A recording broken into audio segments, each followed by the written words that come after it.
the heroic games have begun! Well, there goes a video idea I had shelved for a fun future project. So in case anyone was somehow unaware, the next Fire Emblem game was announced, Fortune's Weave. And the first trailer given to us in mid-September, there are many callbacks to Three Houses as fans have spotted the reappearance of crests, what might be heroes' relics, demonic beasts, and some new characters that bear some resemblance to the characters from Three Houses, such as Zelthus? These observations have people wondering if Fortune's Weave is somehow supposed to be set in Fodlan's past due to the appearance of an adult Zelthus before she was killed by Nemesis, or in Fodlan's future since the crests and relics couldn't have appeared until the War of Heroes and the Neptunians were almost wiped out. Or maybe it's somehow set in another alternate timeline that's a complete offshoot of Three Houses. With the information given to us right now, I personally think it's in the distant future, and the sight of an older Zelthus is her somehow returning to fulfill a similar role to Rava from Avatar/Korra, in order to bond spiritually with the new Avatar. Oh, Avatar. But going back to the original topic at hand, I had an idea for a hypothetical game/story idea for another Fire Emblem game set in Fodlan, but instead of a 5-year time skip, there would be a 500-year time skip showing the aftermath of what I dubbed Edelgard's Crest War, and show how much Fodlan society had developed and progressed after such a monumental historical event. But I shelved the idea for a future video and thought I would have plenty of time to come back to it since I'd never expected the next Fire Emblem game would somehow tie back to Three Houses again. This is what I get for procrastinating. There aren't a lot of specific plot ideas, just an opening premise of what the future setting could be with vague ideas of where a possible story could go. I didn't even have a name for the project, so until I can think of a better name, or I see a better idea in the comments, I'm just gonna give this a placeholder title of Fire Emblem 3 Honors. Someone please come up with a better title, oh my god. We first start with the Adrestian Federation on the brink of civil war. Tensions have been high between the Adrestian governors ever since Emperor Edelgard renounced the role and royal line 500 years ago, quickly after the conclusion of the Crest War. Centuries without clear succession has left the brittle empire fractured, with the recently elected Prime Minister barely able to maintain peace within the Adrestian borders. Providing little else to the people of Fodlan aside from historical and cultural exports, the once proud and expansive military might that ruled over Fodlan has been without a war for centuries, slowly turning to internal state policing and foreign mercenary work abroad. With little else, many of the eastern governors of Adrestia are starting to cut ties and looking to join the more prosperous nations of Fargus and Leicester, with desperate citizens even going all the way to Dagda and Bridget in search of opportunities.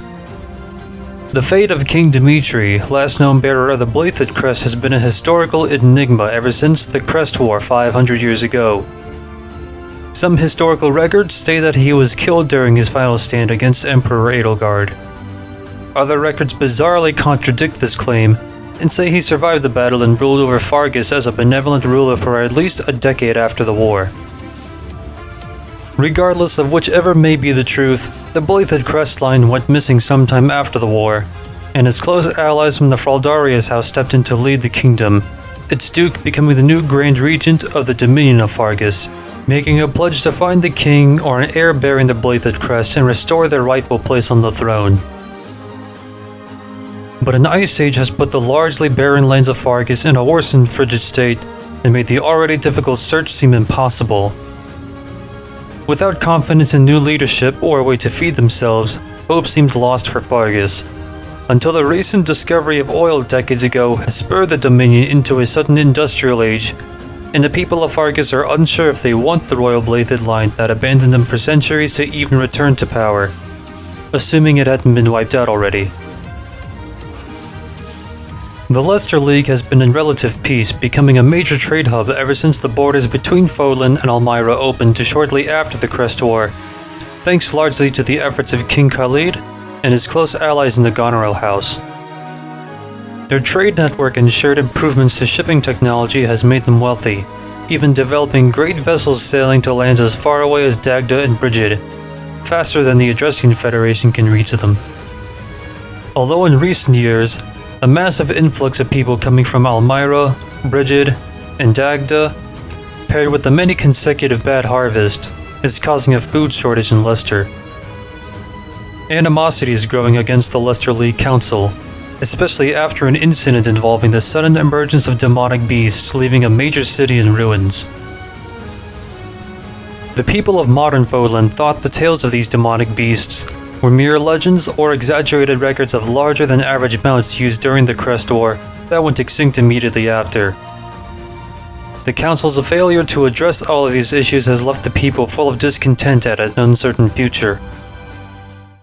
And that was all I really had planned for this hypothetical Fodlan future idea.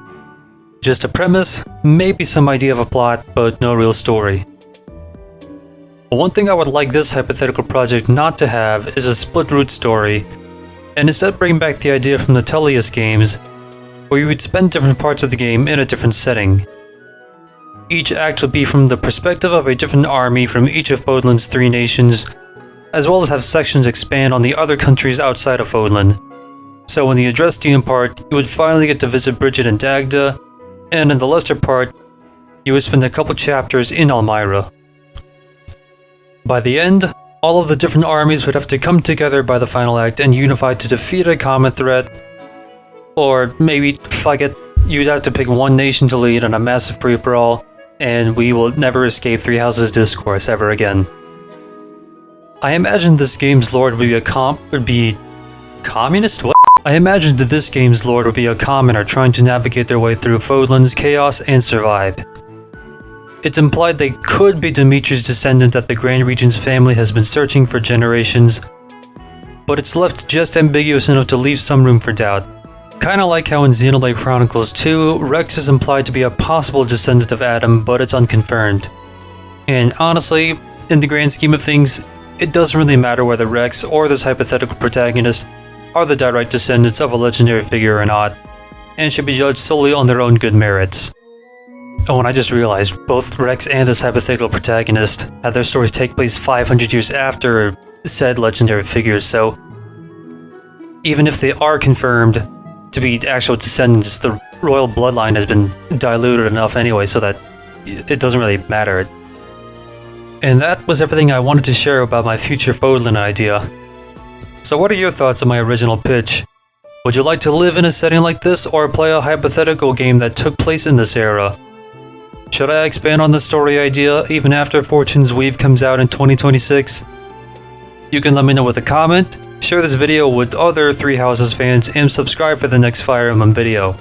Yeah, you better subscribe because by the time this comes out, Legend ZA is going to be out and I'm going to crawl back to my gaming cave and play that non-stop for the next couple months, so who knows when that will come back. But until then, you can watch me talk more about Three Houses or rate my wish list of other things I would like to see in future Fire Emblem games. Have a nice one until we see each other again.